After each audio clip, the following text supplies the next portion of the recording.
Army की भर्ती है, बहुत सारी अलग अलग पोस्ट पर ये भर्ती है, यानी जैसे जो रेगुलर पोस्ट होती हैं उनकी भर्ती नहीं है। रेगुलर पोस्ट में जनरल ड्यूटी यानी जीडी है, टेक्निकल है, क्लर्क है, ट्रेड्समैन है, उनकी भर्ती ये नहीं है, क्योंकि आप जानते हैं उनकी भर्ती रेगुलर अलग होती है। बाकी भी तो आर्मी में पोस्ट होती हैं, इनके अलावा बाकी पोस्ट भी तो होती हैं, जैसे कि ड्राइवर की हो गई, ड्राइवर की हो गई, फायरमैन की हो गई। तो ये भर्ती इन सभी पोस्ट के लिए है। मैं पहले ही बता देता हूं भैया जी, वैकेंसीज बहुत कम है और वैकेंसीज हैं केवल 62। लेकिन आर्मी में परमानेंट भर्ती है, बिल्कुल परमानेंट जिसे कहते हैं, और सैलरी लगभग शुरुआत में ही 40-45 हज़ार 50 हज़ार तक रहती है, बाकी आगे बढ़ जाती है। पूरी प्रक्रिया ऑफलाइन है। अगर आपको ये भर्ती कम लग रही हो और फॉर्म भरने का इरादा ना हो तो अभी वीडियो मत देखिए, अपना समय क्यों वेस्ट करना। मैंने इसीलिए थंबनेल पर भी लिखवा दिया था। बहुत सारे साथी सोचते हैं कि यार पोस्ट बहुत कम है, आप तो हर एक पर वीडियो लेकर आ जाते हो। भैया जी देखो, मेरा काम जानकारी देना है। कम से कम अगर मान लो ये 62 वैकेंसीज की जानकारी भी बहुत सारे बच्चों तक पहुंच जाए, तो हो सकता है उनमें से 50 बच्चे ऐसे हों जिनको नौकरी की सख्त जरूरत हो सकता है वो इसमें सेलेक्ट हो जाए। तो भाई मेरा काम तो हर एक बच्चे तक जानकारी पहुंचाना है। दूसरी चीज, ये लड़कियों के लिए नहीं है, तो जितने भी गर्ल्स कैंडिडेट हैं वो वीडियो को ना देखें। तो मेरे हिसाब से अगर मैंने सारी चीजें क्लियर कर दी हैं तो फिर आपको इस बात से परेशानी नहीं होनी चाहिए कि कम वैकेंसीज पर हम वीडियो बना रहे हैं।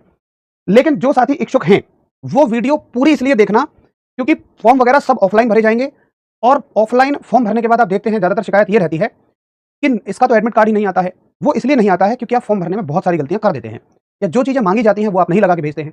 तो अगर आपका मन है कि मैं इसका फॉर्म भरूंगा, अच्छे से तैयारी करूंगा, हो सकता है मेरा सिलेक्शन इसमें हो जाए, तो फिर आप पूरी वीडियो ध्यान से देखना, एक एक बात को ध्यान से समझना, योग्यता वगैरह, एज लिमिट, हाइट अच्छे से सुनना। देखिए इसमें 62 पोस्ट हैं। कौन कौन सी ट्रेड है? अच्छा, ट्रेड है आपकी, एक तो है सिविलियन कैटरिंग इंस्ट्रक्टर की है, एक आपका कुक की है, एमटीएस की पोस्ट है, मल्टीटास्किंग स्टाफ, एक आपका ड्राइवर की पोस्ट है, एक सफाई कर्मचारी की है, ट्रेड्समैन मेट की है। जो ट्रेड्समैन जनरल भर्ती होती है 10th और 8th वाली, वो मेट नहीं होती है, मेट में आते हैं labour class. Fire engine driver की पोस्ट है, फायरमैन की पोस्ट है और लीडिंग फायरमैन की पोस्ट है। सभी की सैलरी, सभी की पोस्ट अलग अलग है, एक एक के बारे में जानते हैं। देखो ये जो वैकेंसीज है ना, ये सेंटर वाइज हैं, आर्मी के जो सेंटर होते हैं। तो आपकी पोस्टिंग इनमें से किसी दिए गए एक सेंटर पे होगी। क्या आपको फॉर्म सेंटर वाइज भरना है? नहीं, आपको तो फॉर्म एक ही एड्रेस पे भेजना है, लेकिन आपको किसी भी सेंटर पर वो भेज सकते हैं जितने सेंटर ये दिख रहे हैं। आगे देखिए, ये सेंटर वाइज मैंने आपको पोस्ट बता दी, इसका चाहे तो आप बाद में स्क्रीनशॉट लेते रहिएगा। सबसे जरूरी चीज है योग्यता को सुनना, एक एक पोस्ट के लिए अच्छे से योग्यता सुनना। जो साथी सिविलियन कैटरिंग इंस्ट्रक्टर का फॉर्म भरना चाहते हैं, पहली योग्यता है 10वीं पास होने चाहिए, उनके पास डिप्लोमा होना चाहिए या सर्टिफिकेट होना चाहिए कैटरिंग में। कैटरिंग का मतलब क्या होता है? जैसे जो खाने आदि के बर्तनों का रखरखाव जो होता है, ये कैटरिंग कहलाता है, तो इसका अलग से क्वालिफिकेशन आती है, अलग से डिप्लोमा आता है। अच्छा, अगर आपके पास 1 साल का एक्सपीरियंस हो तो अच्छी बात है, आपको प्रेफरेंस ज्यादा मिलेगा, बट ना हो तो कोई बात नहीं है, ये कंपलसरी है, ये ना भी हो चल जाएगा। कुक के लिए 10वीं पास होने चाहिए, आपको जानकारी होनी चाहिए इंडियन कुकिंग, इंडियन कुकिंग की बस जानकारी होनी चाहिए, इंडियन कुकिंग में जितनी भी सब्जियां आती हैं, रोटियां आती हैं, वो बनाना। अगर आपके पास 1 साल का एक्सपीरियंस है तो चलेगा, नहीं तो कोई बात नहीं। क्या कुक का कोई सर्टिफिकेट चाहिए? कुछ भी नहीं चाहिए। क्या कोई डिप्लोमा चाहिए? कुछ भी नहीं चाहिए, खाली 10वीं पास है, खाना उना बनाना आता है, और मेरे हिसाब से नहीं भी बनाना आता तो जब तक भर्ती आएगी तब तक तो जानकारी कर लोगे, दाल रोटी सब्जी कैसे बनती है उसके बारे में। तो कुक का फिर सुन लीजिए, केवल आप 10वीं पास होने चाहिए, बाकी कोई और सर्टिफिकेट नहीं चाहिए। चौकीदार के लिए सिर्फ आप 10वीं पास होने चाहिए और चौकीदारी करनी आनी चाहिए। अब ये कौन सी बात हुई? वो सिंपल सिंपल से आपसे कुछ सवाल पूछेंगे, वो आपको करने आने चाहिए। क्या एमटीएस के लिए, चौकीदार के लिए 10वीं पास के अलावा कुछ और चाहिए? कोई जरूरत नहीं है। सिविलियन मोटर ड्राइवर, केवल आप 10वीं पास होने चाहिए, 10वीं पास होने चाहिए, और आपके पास एक ड्राइविंग लाइसेंस होना चाहिए, हैवी और लाइट दोनों का, और आपके पास 2 साल का एक्सपीरियंस होना ही चाहिए। 10वीं पास होने चाहिए, लाइट और हैवी दोनों तरह का लाइसेंस होना चाहिए, और 2 साल का आपको एक्सपीरियंस होना चाहिए। क्लीनर के लिए, सफाई कर्मचारी के लिए केवल आप 10वीं पास होने चाहिए, आपको केवल सफाई करनी आनी चाहिए, कोई एक्सपीरियंस वगैरह नहीं चाहिए। ट्रेड्समैन मेट के लिए 10वीं पास होनी चाहिए, आपको लेबर का काम करना आना चाहिए। मतलब देखो उन्होंने ऐसे लिखा है, should be proficient in the trade, वो करें लेबर का काम करना आना चाहिए। वो तो सबको आता है यार। अगर मान लो तुमसे कोई कहे कि गड्ढा खोदना है, तो क्या गड्ढा खोदने के लिए कोई अलग से कोई ट्रेड स्पेसिफिकेशन चाहिए? मैं वो कहना चाह रहा हूँ, कहीं बच्चे इसे पढ़ के डर जाएं। तो ट्रेड्समैन मेट में केवल 10वीं पास चाहिए और कोई अलग से क्वालिफिकेशन की जरूरत है ही नहीं। फायर इंजन ड्राइवर, आप बस 10वीं पास होने चाहिए, आपको ट्रेड का काम आना चाहिए, आपके पास 3 साल का एक्सपीरियंस होना चाहिए, और 3 साल का एक्सपीरियंस होना चाहिए हैवी व्हीकल की ड्राइविंग में, और ड्राइविंग लाइसेंस होना चाहिए, और आपके पास अगर कोई सर्टिफिकेट है किसी रेप्यूटेड इंस्टीट्यूट से, तो आपको थोड़ा सा फायरमैन का कोर्स अगर आपने किया हुआ है तो आपको प्रेफरेंस मिलेगा, ना भी हो तो चलेगा, कोई दिक्कत नहीं है इसकी। फायरमैन में आप 10वीं पास होने चाहिए, must be convergent with the use and maintenance of all type of extinguisher, house fitting and fire applicant. देखो फायरमैन है जो आग बुझाने वाले होते हैं, दमकल कर्मचारी, तो जितना भी आग बुझाने के उपकरण हैं वो सभी आपको यूज करने आने चाहिए। आप फेमिलियर होने चाहिए, अगर मान लो आग से कोई जल जाता है तो उन सब चीजों का फर्स्ट एड कैसे करते हैं वो आना चाहिए। Must know elementary principles of fire fighting methods है, आग बुझाने के क्या तरीके होते हैं वो थोड़े पता होने चाहिए। Must be convergent with food and applicable fire services drills, जो फायर सर्विसेज की ड्रिल्स होती हैं, जैसे आपने देखा होगा कि कभी कहीं आग लग जाती है तो तुरंत सायरन बजते ही जो जवान होते हैं तुरंत दौड़ने लगते हैं, तो वो बस सारी चीजें आनी चाहिए। आपको केवल 10वीं पास होना चाहिए, कोई सर्टिफिकेट अलग से नहीं चाहिए फायरमैन के लिए। क्लियर?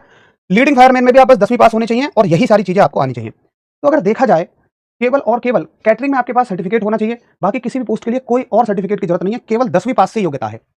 और ड्राइविंग की पोस्ट के लिए आपके पास ड्राइविंग का लाइसेंस होना चाहिए। आर्मी का नया बैच जल्द ही आएगा, बहुत ही जल्द हम आर्मी का नया बैच लॉन्च कर रहे हैं। इसी महीने के आखिरी तक आपको आर्मी का नया बैच मिल जाएगा, ठीक है भाई। अच्छा, अब सुन लो, ये हैं फिजिकल और मेडिकल के स्टैंडर्ड। एक बार भाई अगर मैं सभी पोस्टों का एक-एक करके बताऊंगा ना तो बहुत लंबा समय लग जाएगा। भैया एक बार स्क्रीन 2 लगाएंगे और स्क्रीन 2 लगा के थोड़ा क्लियर हो जाएगा। आप इसका स्क्रीनशॉट ले लो या फिर ये नोटिफिकेशन हम एक काम करेंगे कि इस वीडियो के कमेंट सेक्शन में एक लिंक देंगे, उस पर क्लिक करोगे पूरा नोटिफिकेशन मिल जाएगा और उसमें आपको पता लग जाएगा कि फिजिकल में क्या-क्या करना है। भर्ती की प्रक्रिया यही होगी कि पहले सभी पोस्ट के लिए फिजिकल ही होगा। तो फिजिकल का एक बार आप नोट कर लो या हम लिंक दे देंगे, आराम से वहां से देख लेना, पढ़ लेना, ठीक है। फिजिकल का तो आप अपने आप देख लेंगे, रनिंग है, हर एक के लिए अलग-अलग है। अब सुन लीजिए एज लिमिट। जो एज लिमिट है वो civilian catering instructor, cook, MTS, cleaner, tradesman, mate, fire engine driver, fireman and leading fireman के लिए 18 से 25 साल मांगी गई है और सिविलियन मोटर ड्राइवर के लिए उम्र सीमा 18 से 27 साल है। जो सिविलियन मोटर ड्राइवर है उस ट्रेड के लिए 18 से 27 साल और बाकी सभी ट्रेड्स के लिए 18 से 25 साल मांगी गई है। अब हाइट हमें कब से कब तक कैलकुलेट करनी है? देखिए, crucial date for the determining age limit shall be the last date of recipient of application. Form भरने की लास्ट डेट तक आपको एज लिमिट कैलकुलेट करनी है। और फॉर्म भरने की लास्ट डेट कब है? Last date for the receipt of application will be 21 दिन from the date of publication of the advertisement in the employment news. कि फॉर्म भरने की लास्ट डेट जो है कि जब इसे एम्प्लॉयमेंट न्यूज में पब्लिश किया जाए उसके 21 दिन बाद है। ये किस डेट को एम्प्लॉयमेंट न्यूज में आया है? 15 अगस्त को आया है। अब 15 अगस्त में आप 21 दिन जोड़ लें, जनवरी, फरवरी, मार्च, अप्रैल, मई, जून, जुलाई और अगस्त। अगस्त होता है 31 का। तो एक एक दिन करके ऐसे ही गिन लो, कहीं गड़बड़ कर दो, एक भी दिन हुआ तो गड़बड़ हो जाएगा। 15, 16, 17 या फिर 21 दिन इससे लगाओगे क्योंकि 31 का महीना है। 15, 16, 17, 18, 19, 20, 21, 22, 23, 24, 25, 26, 27, 28, 29, 30, 31। कितने दिन हो गए? 3, 6, 9, 12, 15, 16, 17, 18, 19, 20, 21, 1, 2, 3, 4, यानी कि 4 सितंबर फॉर्म भरने की लास्ट डेट आपकी हो गई।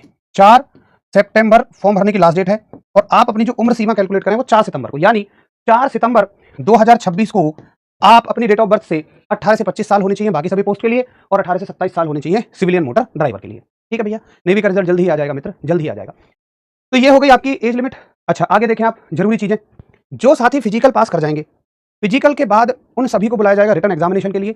रिटर्न एग्जाम में आपसे कराया जाएगा 25 क्वेश्चन होंगे रीजनिंग के, 50 क्वेश्चन होंगे जीएस के, 50 क्वेश्चन होंगे इंग्लिश के, यहां ये सबसे बड़ा रोल प्ले करेगी, और 25 क्वेश्चन होंगे मैथ्स के। मैथ्स हो गया, जीएस हो गया, रीजनिंग हो गया, फिर भी आप संभाल लोगे, लेकिन इंग्लिश में वो बाजी मारेगा जिसकी थोड़ी सी इंग्लिश अच्छी होगी, जो इंग्लिश को अच्छी कर लेगा। इंग्लिश अगर आप पढ़ जाएं तो रिटर्न एग्जाम में आप बहुत सारे साथियों से बहुत आगे हो जाएंगे। आगे नेगेटिव मार्किंग होगी इसमें 0.25 की।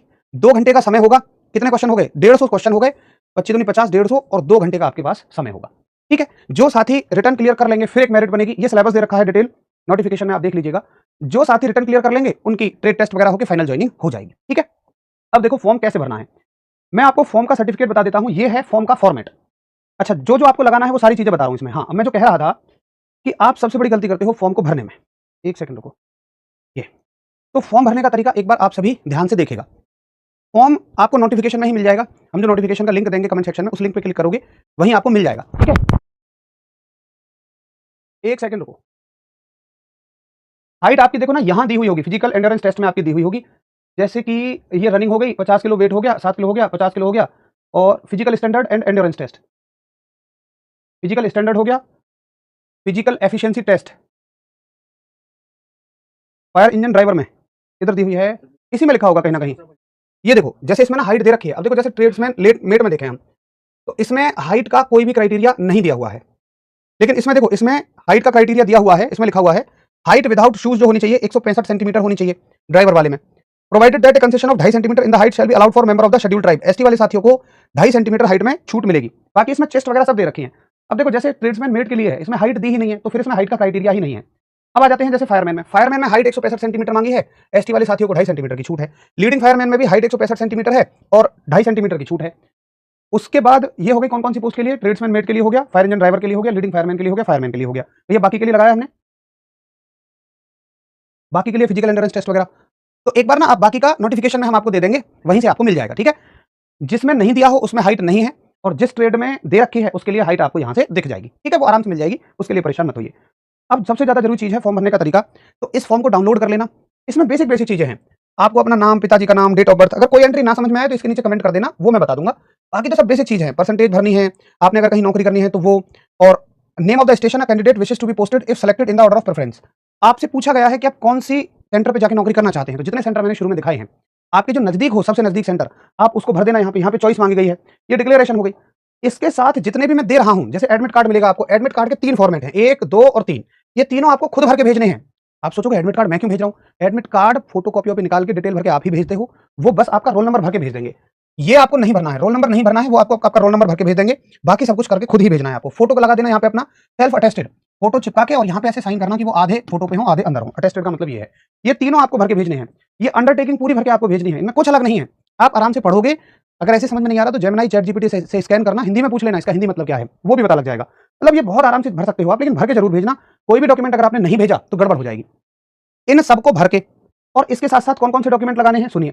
इसके साथ आपको जो डॉक्यूमेंट लगाने हैं, ये वाला, ये डॉक्यूमेंट सारे के सारे फोटोकॉपी होनी चाहिए और सेल्फ अटेस्टेड होने चाहिए। सेल्फ अटेस्टेड का मतलब क्या है, जैसे आधार कार्ड की ये कॉपी है, सेल्फ अटेस्टेड का मतलब होता है कि आप उस पर अपने नीचे साइन करें और डेट लिख दें, जैसे 18 अगस्त 2026, ये हो गया, ये सेल्फ अटेस्टेड होता है। क्या क्या है, आपको आधार कार्ड भर लगा के भेजना है, जितने मैंने आपको फॉर्म बताया है, एडमिट कार्ड बताया है, अंडरटेकिंग बतानी है, वो तो है ही। उसके साथ साथ देखिए, आधार कार्ड, अपना डोमिसाइल का फोटोकॉपी भेजनी है, मूल निवास, ओरिजिनल मत भेज देना, मैट्रिकुलेशन 10वीं की सर्टिफिकेट, 10वीं का मार्कशीट, एक्सपीरियंस है अगर तो वो, और आप अगर कोई छूट ले रहे हैं, कास्ट सर्टिफिकेट, तो वो लगा के भेजना है आपको, और एडमिट कार्ड लगा के भेजना है। ठीक, अब आपको भेजना कहाँ है, देखिए ध्यान से देखना।